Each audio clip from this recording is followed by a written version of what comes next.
Okay, just to give you a little more background about me, I have 3 degrees in this place. Actually, I went through here back in the 60s in electrical engineering, got a bachelor's, a master's, and ultimately a PhD. And towards the end of the double E curriculum in those days, computer science was brand new. So I took both computer courses that Poly had in those days. And actually became more of my career, more of like a copy. It's just to give you a little bit of background with me. And also I'm a registered professional engineer here in the state of New York and also New Jersey. So it's a quick thing. And I got one question, by the way, while I was waiting for class to start. When you're inside the front door is a list of donors for this building. Yes, if you went into the class of 1968, you'll see my name there. So if you're wondering, yes, I am that guy.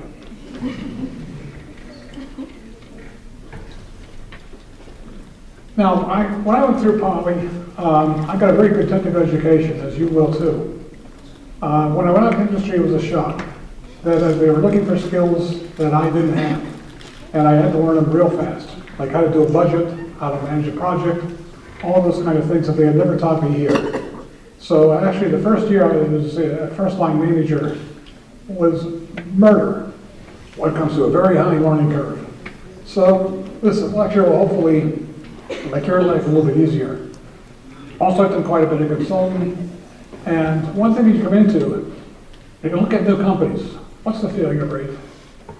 About 90%, maybe 95%. It's very high. And almost invariably, what it was somebody who was, in this case, I'll say an engineer, had a good idea for a product, basically started, formed their own company, and was going along, and then ran into some sort of problem, and then ultimately went under. And we'll talk about a few of those problems along the way. But this first one, cost overruns. They badly misestimated how much it was going to cost to bring this product to market. And we'll show a few of those examples. Second, slippage. This is one that hurt. Used to be a company called Acclaim Software. They did computer games and were extremely successful. The reviews were very good. And therefore, but they were concentrating on the Nintendo game. So Nintendo basically told them, for the holidays, we're coming out with our next model, be ready. And we'll have one big announcement of our games plus your games and, make a lot of money. They missed the window. They came out in March, after the holidays. Now think about your own family. You're going to go to your parents in March and say, I want to buy this game. And what do you get back? I bought you all that stuff back, 3 months ago. No, you're not going to get a game. I'm poor. And that's about it. No game for you. And Acclaim Software went to the edge of bankruptcy, but barely survived. A couple years later, Nintendo basically says to them again, we're bringing out the next model. Be ready for the holidays. This time they did better. They came out in February. And they went bankrupt. Why? Because exactly what you saw. They missed the marketing window. If you're a game maker, the holidays are, the prime time. And they just plain flat out missed it. The third point I'm not going to be able to talk about today is marketing. That you've heard the old saying that if you build a better mousetrap, the world will be the path to your door. No, they won't. Nobody knows your mousetrap exists. So you do need some sort of marketing strategy, and those people are very valuable too. But I only have an hour, so I can't talk about everything. And obviously, we don't want to be in that 90 to 95%. We want to be on the winning side. So hopefully this lecture will get you there. Now, talking to these people, that's one thing that you hear. We had the seeds of our own destruction from the very beginning. They had serious problems, and they just didn't see them. So we're going to see how to see them. And then typically, something unexpectedly happens, and then suddenly the problem becomes glaringly obvious, except now it's too late. You're about a foot away from the brick wall, and you're doing 90 miles an hour. And it doesn't work. So what happened? Well, there were risks that were present there all along. They just didn't recognize them until it was way too late. Now, risk is unavoidable. People say, well, we just won't have any risk. You always have risk. Many of you basically came in today over by Borough Hall on the subway. Come over here to Poly, right? You had to cross Chase Street to get here. Now, everybody knows the drivers on Chase Street are homicidal maniacs. And you're a pedestrian. Yeah, you're a young pedestrian. That gets some bonus points. Yeah, so that's what happens. So, yeah, you take your life in your hands, basically. But, you know, you wanted to come to this lecture, so you basically accepted the risk of crossing J Street to come here. And we do that every day. We're always having risk of some kind. So, risk is not bad. We just have to remember that, you know, I mean, with J Street, you look both ways, make sure nobody's doing 90 miles an hour coming down the street, things like that. You know, and then you cross, and it works. Okay. Now, how do we succeed?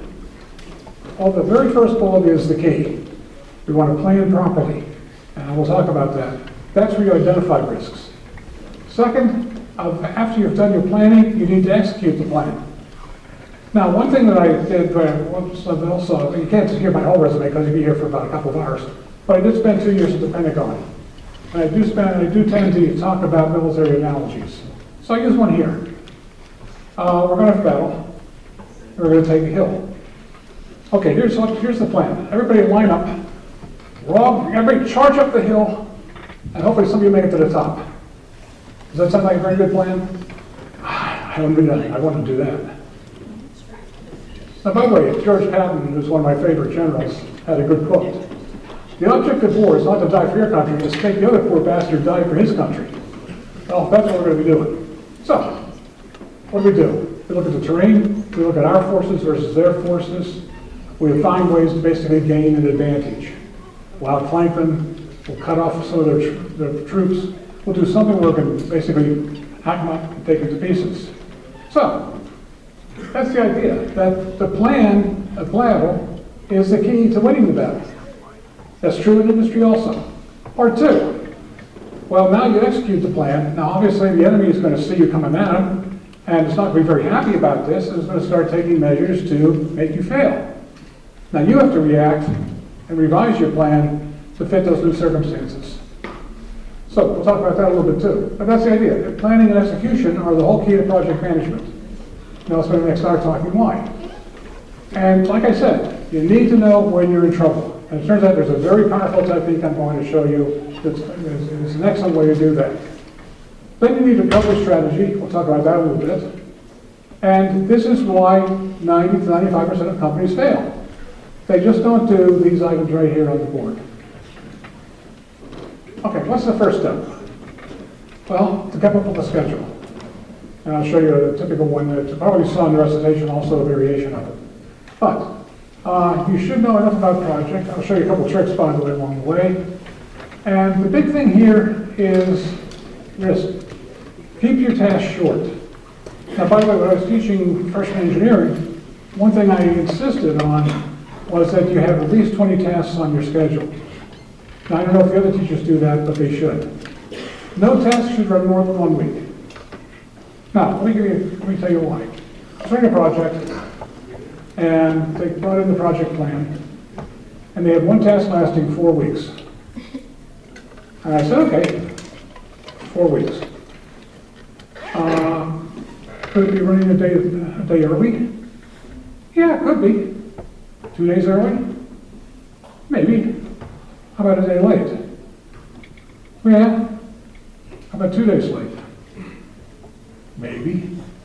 About 3 days late? I don't think so. About 4 days late?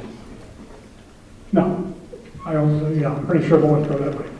Well, what did I hear? We'll say 3 days late was the last time you got a credible answer. 3 days late on a 4-week, 20 days, that's a 15% overrun on your budget. You can't have too many of those that survive. And why? Because that task is so big that they have no idea what it really means. Now, what do you do? Well, you've heard this probably also in your CS courses. It's something called divide and conquer. If you have a 4-week task, it's too big. You don't really know what that means. So what do? You break it down until you get a bite-sized piece that, yes, I have a pretty good idea what this task is. And that's where the 1 week mark is about the upper bound. Actually, I'd be more comfortable with maybe 3 days or something like that. So, that's the idea. So that's just be warned that if I see projects with like 4-week tasks, I get scared. It means they really don't know what they're doing. Okay, now, we do our beautiful schedule all the way down, and what happens? Well, in the case of your project, you'll find out it'll be a great project. It'll be done sometime around August. Now, obviously that's not going to be too good for you. So what do? Well, we start, now, by the way, it's human nature. We put a little bit of slack probably on every task, a little bit extra, just to shade it to make it a little bit more good. So now what do I got to do? I got to start squishing down the tasks to fit the schedule I have. What am I doing? I'm accepting risk.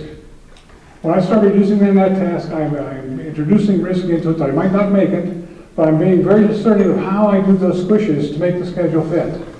So that's exactly what I'm doing. I'm basically accommodating risk of working along.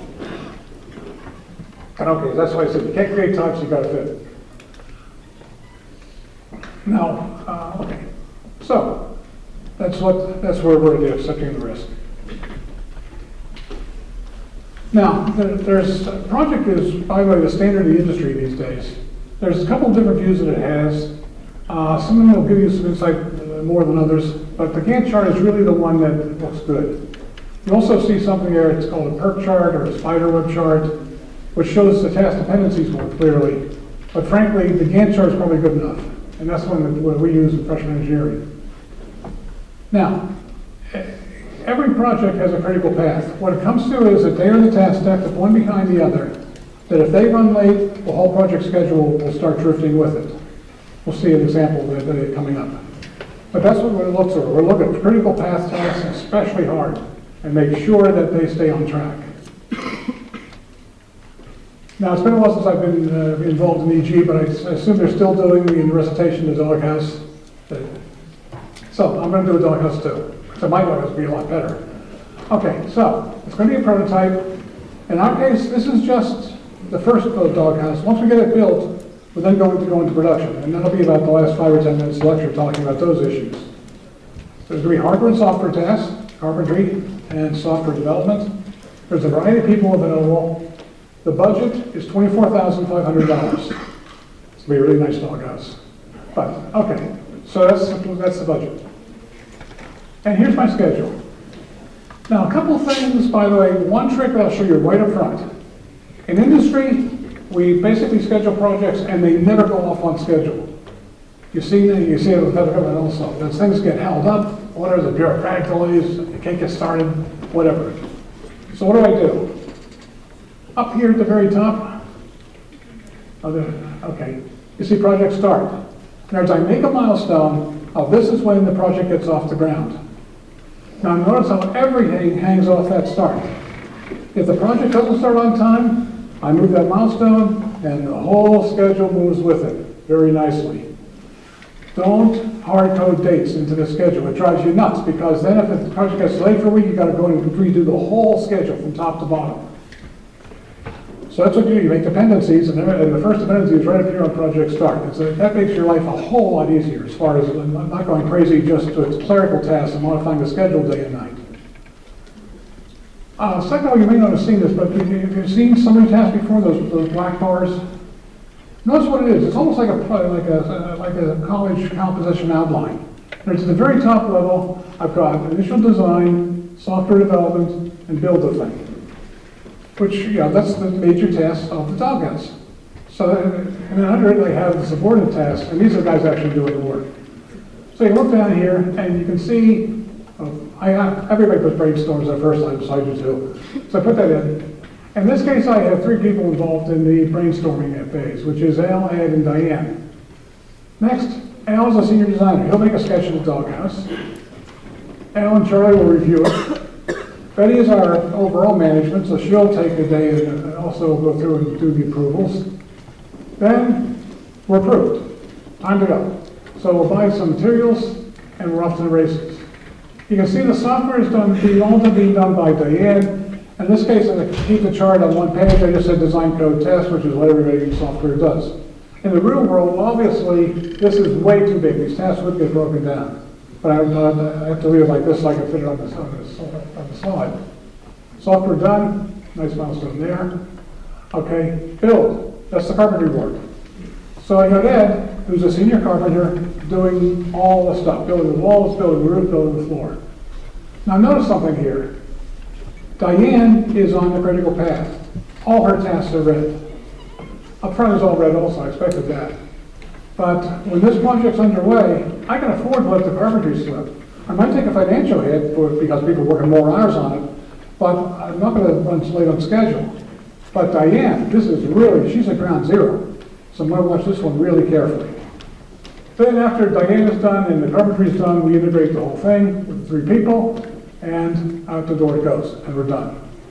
We check that date against our project date, and again, if it's not good enough, we've got to go back and start compressing tasks. In this case, compression is going to be primarily talking to Diane about can she save some time here and there, because she's the critical path. That's what's going to make the schedule get shorter. So, at least notice what I've done. I now have an idea of how long it's going to take. I've accepted risks. I know what the risks are.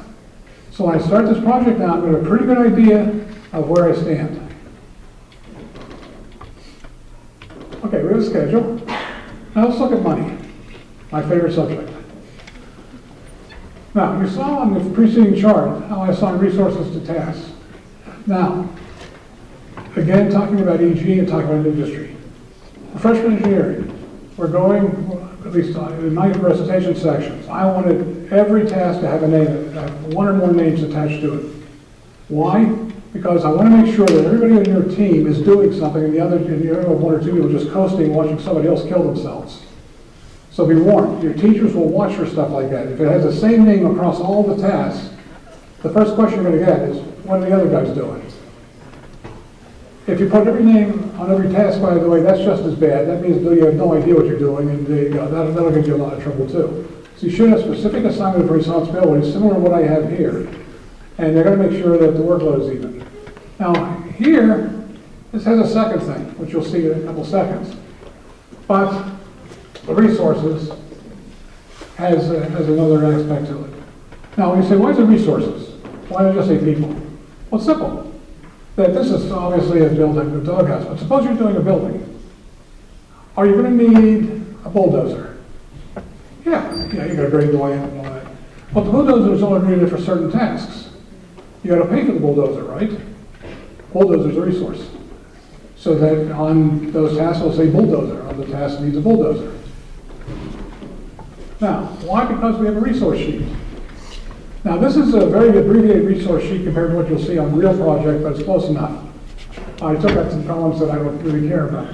And you can see the names of people I had there before that are on the project plan.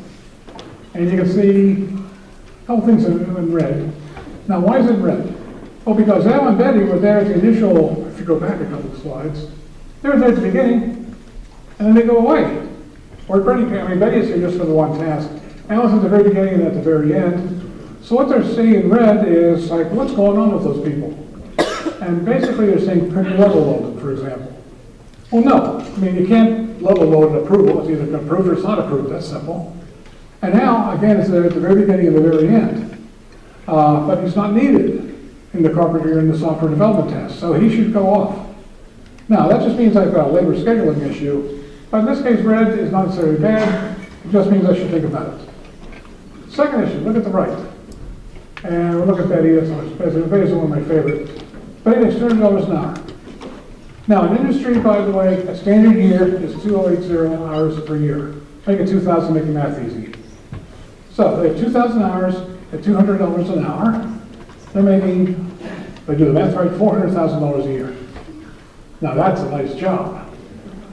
No, it doesn't work that way. I'll show you why in a second. Betty is not making $400,000 a year. None of these people are making the numbers you see here. We'll see why. But, but yes, those numbers are real numbers. And we'll talk about why they're real. Okay. Now, where does the $200 an hour come from? Well, it's simple. That we have expenses that we've got to account for somehow. So what I'm going to do is I'm going to take the person's labor rate and I'm going to tax it, just like a sales tax, for the other things I have to account for. So now I have, turns out, 3 types of labor. First type, this is the easy one to understand, direct labor. These are the forms you saw in the resource sheet. So, and you see it's also called touch labor. That's a term for the automotive industry. You know, the car's going down the assembly line, these people are actually touching the car, putting something on it. That's where that term comes from.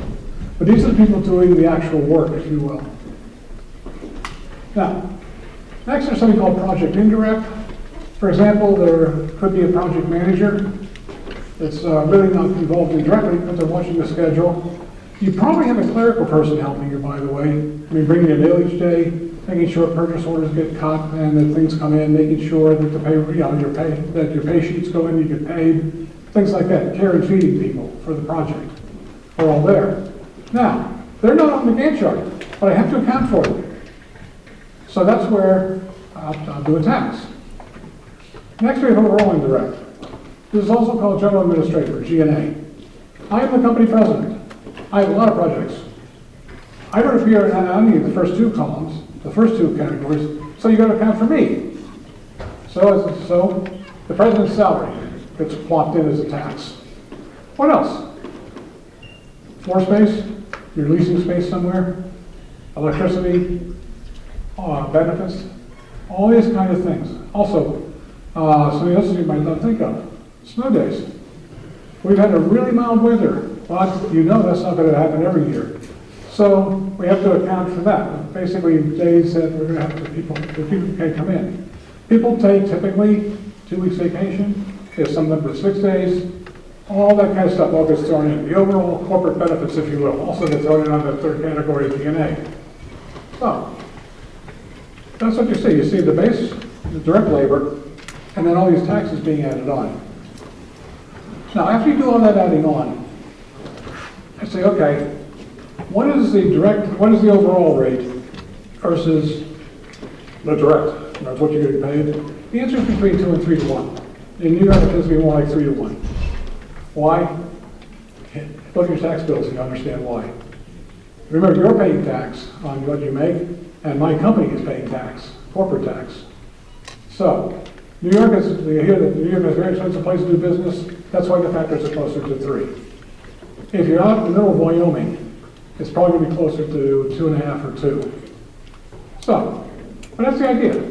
So Betty was not making $200 an hour.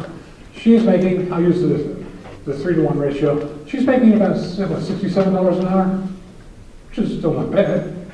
But the rest of these labor rate is this stuff we have to tax and come up with. Okay, this is what I just talked about. Oh yeah, direct people are also called sometimes the unburdened labor rate. And then you have the fully burdened labor rate, which is what everybody uses. The middle bullet I've never seen used, by the way. I put down not very often, but these I haven't seen it at all. But as business people, we always use the fully burdened labor rate on all of our project planning. And now you know what that means. Okay. So here we are again.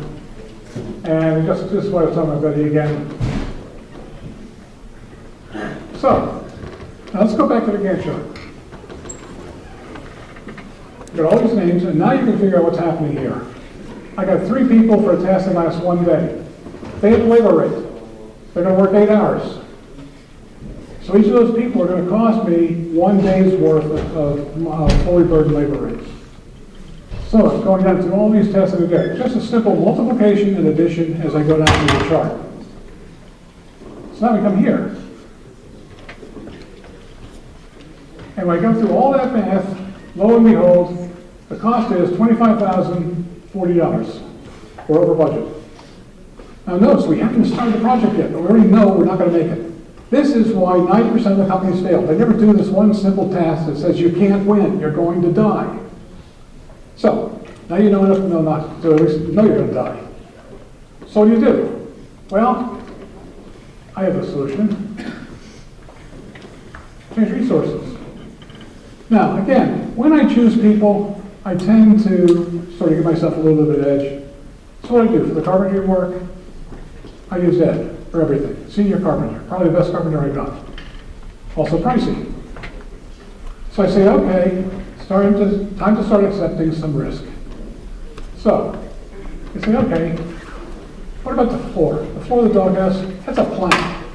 You just got to saw it and put it down, right? So, I'll use a junior carpenter. In this case, it's Fran. So replace Fran and with Fran. And with the floor. And now we get a case where the budget is down to $24,720. Not yet, but I'm almost there. So now what do? I say the roof, That's 2 planks. I'll let Ed nail them on, but I'll let her cut the top. Okay, so, got that, and now, lo and behold, the cost is now $24,080. We're inside the budget of $24,500, but just barely. Now, for the sake of this lecture, I'm going to say it's okay.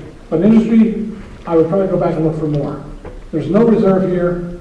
You know, I mean, one thing that you folks haven't experienced yet is a transit strike, where like New York City gets ground to a halt. Yeah, and now that means people are going to come into work and they're going to start losing time on that. I need more reserve. So this really says nothing, it's a success-oriented schedule and nothing is going to go wrong. Go wrong, go wrong. Anyway, so we got to worry about that. But close enough. Okay, planning is done. We now have a schedule that's going to meet the calendar and also meets the money. Now, what do we do to execute? Simple, stay on budget, stay on schedule, yeah. But the important thing here is find problems early. Now, this is one that drove me crazy. I inherited a project. The chief engineer comes in to talk to me. And he said, you know, how are we doing? 6 weeks late. What does it do? Next week. Now, you got to answer my reaction. What? I have a very colorful vocabulary at times. Anyway, you know, what can I do with this? This is a disaster. I mean, we are dead, is what it comes to. Now what we can do is just try to minimize the bleeding that we're going to take. Now, with the company, we can afford to take projects like that occasionally because we have profit-making projects too. But still, this should never have happened to begin with. How did you get so bad off and didn't know? Well, that's what we'll talk about next.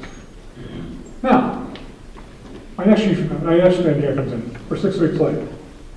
What's the project do? About a year from now. Now I got some new room. Now I can find a way to try to get things back under control. So that's the idea. Now I will give you people some very good career advice. If you have bad news, tell your management early. They want to hear bad news early. Now, it's human nature that, well, maybe something will get well, a miracle will happen, something will get better, I don't know what. That will get you killed. And, so from that standpoint, if you got bad news, early is better because it gives us more time to try and recover. Okay, so how do we find problems early? How do we sweep the horizon? It's a very simple technique. It's amazing that those things think of it earlier. It's called earned value analysis. And all it is a chart, a graph. The x-axis is time, the y-axis is money. And it's that simple. So, the origin for x is the project start date, it goes off to the right. Money starts at 0, it goes up to whatever the budget amount is, or a little bit higher if you need to. Now, here is a typical project. For the Doghouse like I just showed, we have very few people here. They're high paid, they may be high paid because they're senior designers, but we're not spending that much money. Then what happens? Well, we go into implementation and start bringing a lot of people aboard. So now this thing starts rocketing up. Then finally, we're finishing up, we're doing integration, we're putting the last finishing touches on. So the chart starts to flatten out again. So this is typically what you see when you're spending money. Okay, so that's good. Now, the chart that I showed you was the project plan, just the burn rate going across with project. Now here's progress. Now we added a few things. Number one is the screen line. That's today. That's simple. You know the start, you know the end, and you'll see the project's going to tell you how done you are, and you know the calendar.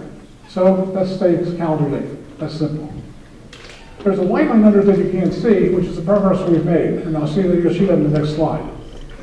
Then finally over here is how much money do we spend to get there? Oh, okay, that's interesting. I'm doing something wrong by moment. Okay. Now, we'll talk a little about that line also. But the idea is that when you look at this, we're making exactly the progress we should make, and we spend exactly the right amount of money to do that. Now, again, since I was teaching here, if you do this in lab report, you get caught every time, right? No lab ever works perfectly. Yeah, so right now you know you're lying is what it comes to. So be more inventive. If you're going to do something like this, be more inventive than this. This is a bad line. This is easy to see. Okay, next. Now, here comes the progress, which went off a little bit. We're actually ahead of schedule now. We made more progress than just today. And for the progress we made, we're still up here, and we're doing really well. Now, this tells me a couple things. Number one, we're going to end up early. Number two, we're going to underrun. We're going to underrun the budget, which is nice. I have either more money for a reserve or more money to do a bonus. Okay, that's good. Now, there's another thing on this project that I'm going to talk to you about, which is engineers versus accountants. And two groups have continual wars. Why? The accountant sees the green line. That's today's date, and how much money you spent to date.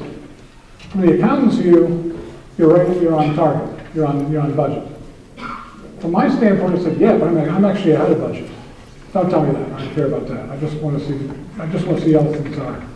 So that's where engineers and accountants are continually at each other's throats about how good are we. Of course, I think I'm right. So, okay. And again, now we're really blind, yeah. Okay, this is getting more realistic. Now, a couple of things. Notice we did not make the progress we should. So we're behind schedule. However, for the progress we made, we're right on budget. Now, what's the accounting business? The accountant is going to say, no, you're not. You're underrunning your budget because he's looking at the green line. Okay, but I'm going to worry about how I do things my way. But no question, we are behind schedule, but we're on budget. We're not going to lose money on this job, but we're going to come up late. Well, now comes the next question, though. You know, are we going to have what's called liquidated damages? You've probably seen that description also in your project. Well, it's simple. I'm my customer. If you don't deliver what you said you deliver on that date, it's going to screw up my schedule, and it's going to do me harm. I'm going to have to wait for you to deliver, and I'm going to have to pay people who had nothing to do. It's going to screw up my whole schedule, too. I might deliver late. You know, so all that, you're doing me harm. We've got to quantize that harm. Well, that's what we're going to do. We're going to quantize harm in terms of money. So I'm basically going to say, for every day you're late, I'm going to put a penalty on you of N dollars a day. Now, by the way, sometimes you have the other one. If you show up early, you also get a bonus, but more likely if they worry more about late. Now, project I managed was $25,000 a day, calendar time. Period of performance was 3 years. So, in a 3-year schedule, 36 months, if I was 1 month late, that would be about $1 million, straight on corporate profit. Now, there's an adjustment to worry about critical path, right, and not be late. And notice what I said, a 3-year period, 36 months, and 1 month. That's a pretty accurate estimate that you're doing. So, that's where these are the big wigs. So that's my last question. Are there liquidated damages? If there's not, I'm figuring corporate reputation about delivering late and things like that, but that's a little bit, I can get away with that. If there's a liquidated damages, now I'm really scared, and I gotta start doing something about this.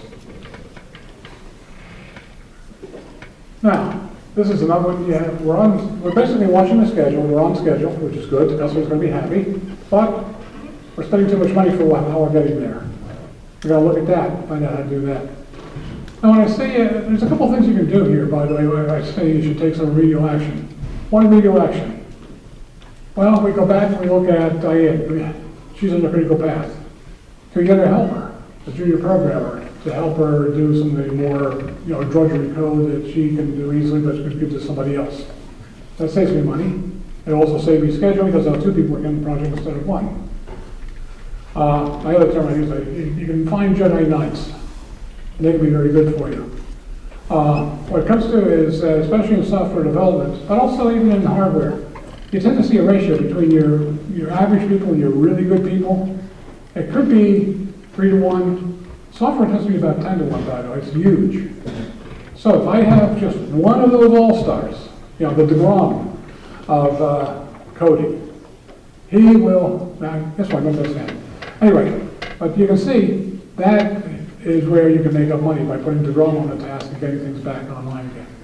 So there's a couple of things I can do. I get better people because I'm more productive. I get more people to get rid of the menial tasks and have a cheaper labor rate, basically performing those more menial tasks. Okay, but this is where, okay, we're on time, but we're over budget, and we're worried. So I'm going to do something about that. Now, this is one that engineers have. We're ahead of schedule, and everybody agrees that we're spending too much money to get that schedule being improved like that. Now, accounting, with that green line, it's going to go ballistic. As an engineering manager, I'm saying, well, you're slightly over budget. But the question is, why are we doing this? Well, if there's a reward for delivering early, then I might do this. If there's no reward, what am I doing this for? I'm just spending extra money and that's why I said, what are we doing it for? The term that you hear in the industry quite a bit is technical machismo. We're going to deliver early just because we want to show, we want to brag. Business has no room for bragging. It's a very harsh world. So in this case, yes, I'm going to basically lean down the carburetor and try to get this project back on the curve. Now, this is the one that I get involved with all the time. We're behind schedule, and if you look up there, we're also over budget. Now, the accounting department says we're a little bit over budget. I know we're a lot over budget. We're probably about, what does it look like, about 20-25% over budget? This is a really sick project, and we got to do something about it. And like I said, you heard some of the things I used to do. Now, how do we know the numbers? Well, you heard this already. The fully burdened labor rate, the progress bars. Well, here's an example. We have a schedule that shows 2 days. The labor rate for this person doing this task is $50 an hour fully burdened. So you take 16 hours in 2 days, times the $50 labor rate, it's a fully burdened labor rate. So that task costs $800. If it's half done, I have earned 400 of the 800. I see where the word or value analysis came from. So I take each of those tasks and I fill in the progress that I've made. And once again, the project does all the multiplication and addition, adds it all up, and tells you where you stand. Now, the curve that I've been showing, the thing coming in from the right, is called the budget cost of work performed. Now, when we did the planning, we used budgeted numbers that were given to us by somebody. Well, there's problems with that. Number one is that you may be spending more dollars on a task. Like I got Diane's helper, you may be spending more dollars on that task than was in the budget cost of work performed back at the planning stage. What else happens? I mentioned I did a 3-year project. Well, yeah, do people, in 3 years, would you like to have a raise? Of course. So the labor rate is going to go obsolete because people are going to get raises. Some people may leave and you have to replace them with somebody else. Everything changes. So what's better? Track the money you actually spent. Now, if you have an internship or if you work here, I think it's still the same thing, that you have to make out a timesheet. How many hours I worked and what project I worked on. That goes into the payroll department, and you get paid, but it does something else. It also goes into the finance department. So the Doghouse now gets charged with your time coming in over here.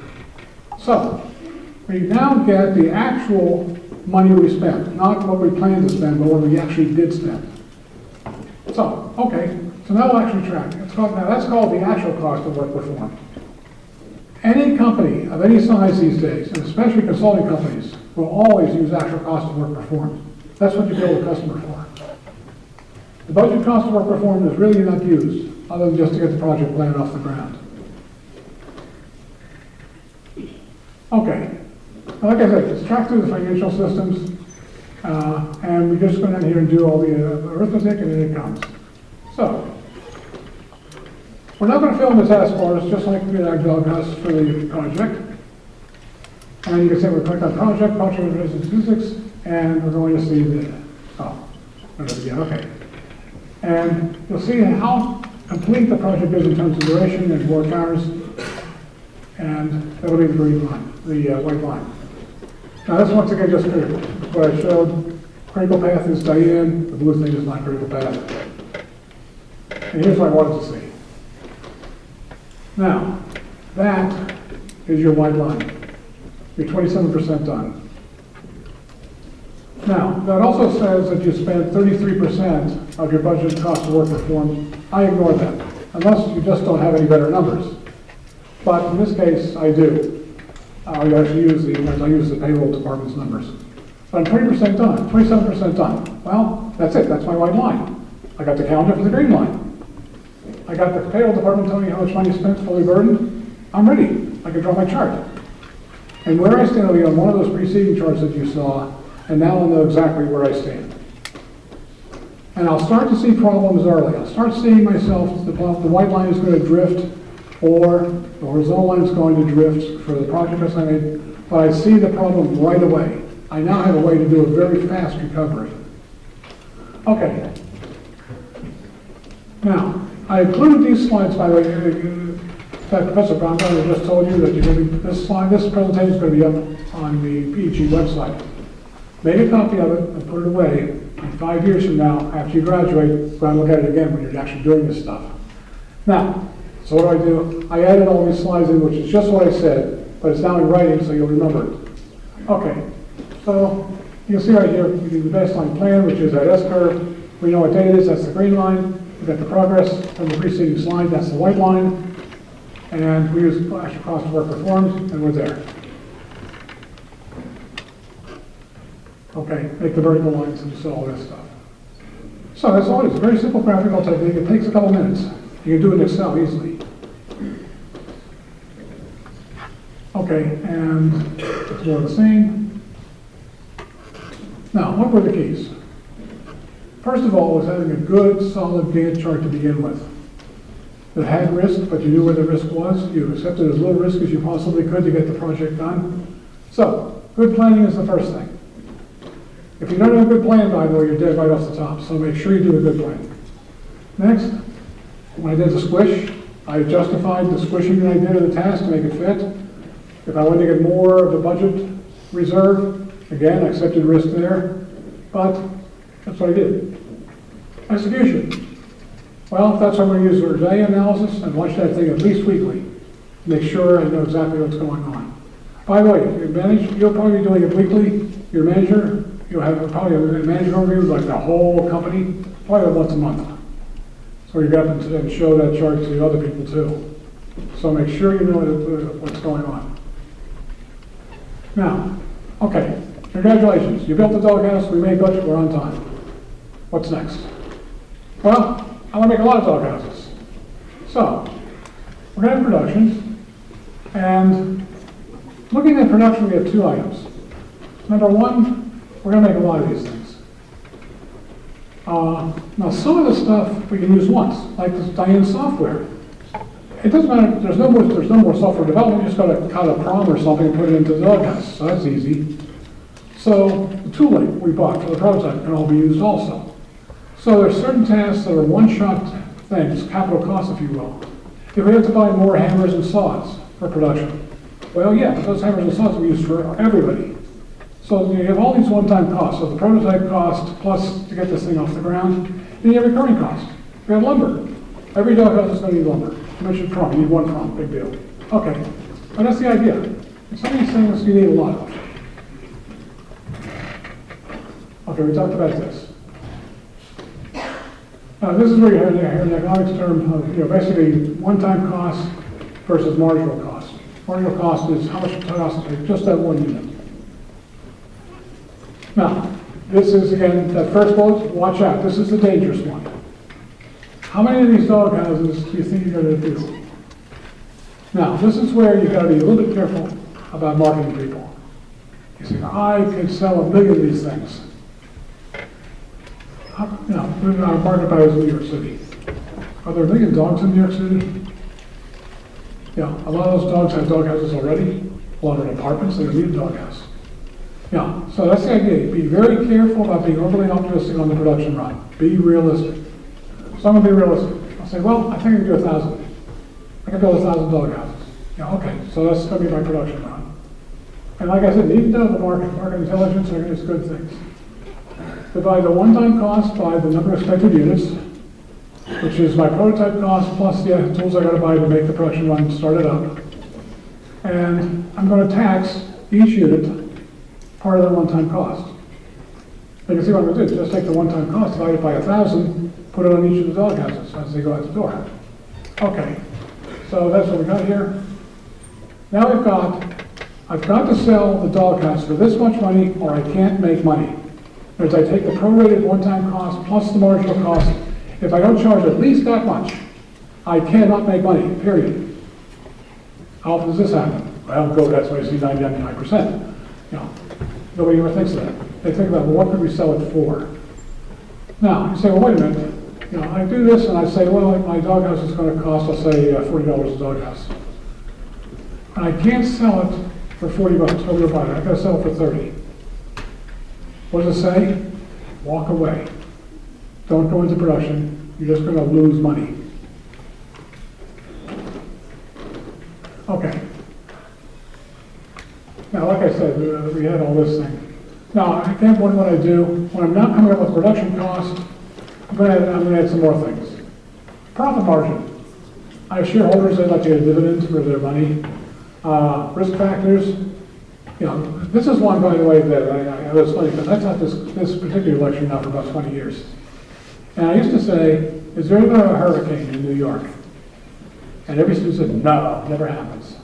Now, I was older, so I know it did. Now, you've all lived through Sandy. And yes, New York has hurricanes. Now, so what am I going to do? Well, I say, well, the probability of, it's going to cost us, say, maybe down for 2 or 3 days. But the chances of it happening is like 1%, storm of the century. So what I do, I'll take the cost of being down times 1%. I throw that in the air for risk. Snow. Yeah, snow probably will happen. This year, I have no idea what's going on with the weather, but sooner or later it's going to get cold here. We are going to have a snowstorm sooner or later. Your people aren't going to come to work. You're going to lose a day probably in production. Throw it in. Now, so that's the idea. You throw in basically risk factors and add those in as taxes. Now you add up the whole thing and you make sure that what you want to sell, and your marketing people will tell you what they can sell the doghouse for. Make sure your selling price is greater than or equal to what it costs to build this thing. Now what else? I'll give you 2 quick things. My first scenario. I'm going to build 1,000 doghouses in 1 week. We're going to Dumbo down the street here. I'm going to find the biggest warehouse I can. I'm going to throw 1,000 doghouses in the warehouse. Then I'm going to dribble them off over the next year. Now, we're going to have to hire a lot of people to build those 1,000 doghouses in 1 week. So what are we going to do? A bunch of people come here, work for 1 week, make $1 billion, make 1,000 doghouses, put them in the warehouse, fire everybody, and now wait. Now, you're going to need a lot of money to capitalize that project because those doghouses have been built, they've been costed, and you don't have any revenue coming against it, except at a very low burn rate. So, that's not very good. Now, how do I pay for it? Well, profitability of project, loans, venture capital. But that's what I'm looking at. I'm looking at a serious problem here. Now, what's happened? I put all my expense money up front, and I took my revenue over the next year. That's called cash flow. This is bad cash flow. I'm going to put all my money up at the beginning, and then I'm going to get it dribbled back. So I basically match it a little bit better. Sure. I say, okay, I'm going to do 1,000 doghouses over a year. Year, make math easy, is 50 weeks. I got to build 20 doghouses a week. I got to build 4 doghouses a day. So what do? I take a corner of a classroom, and I build my 4 doghouses. I have employees I'm going to have paid there for at least a year building doghouses, so I'm going to be happy. And what happens? Well, each day I'm going to go to Home Depot, buy enough lumber, build 4 doghouses, bring it up here, build the 4 doghouses, and ship them out because they've been sold. Now that's what I've done. I took cost and turned it into revenue almost instantly. I actually have very little money other than the lumber for Home Depot each day. That's a very low cost. So that's what I'm doing here.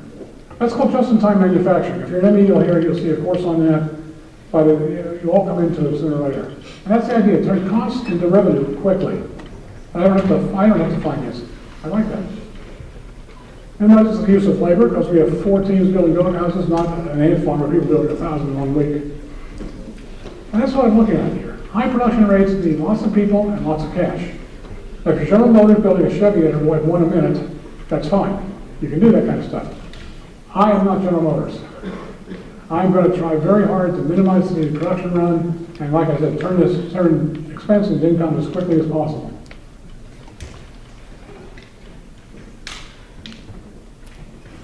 Okay, so now you've seen the whole thing. Why is the failure rate for companies so high? They haven't had this lecture. So, no. Engineers do not practice what's shown here because they haven't seen this. Some advice to you. When you do your degree, you have 3 electives. Take business courses. They will be worth their weight in gold when you get out into your career. You'll have no problem at all with technical issues, but you're going to be very weak probably on the business issues. By the way, the Stern Business School here is world-renowned. You probably know that already, though. So, take advantage of that situation.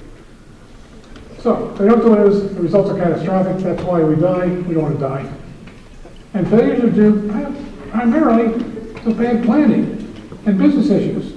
The technical issues we have a good handle on. So, be careful on this. And remember, technical skill is not enough. And don't be in that 90 to 95%.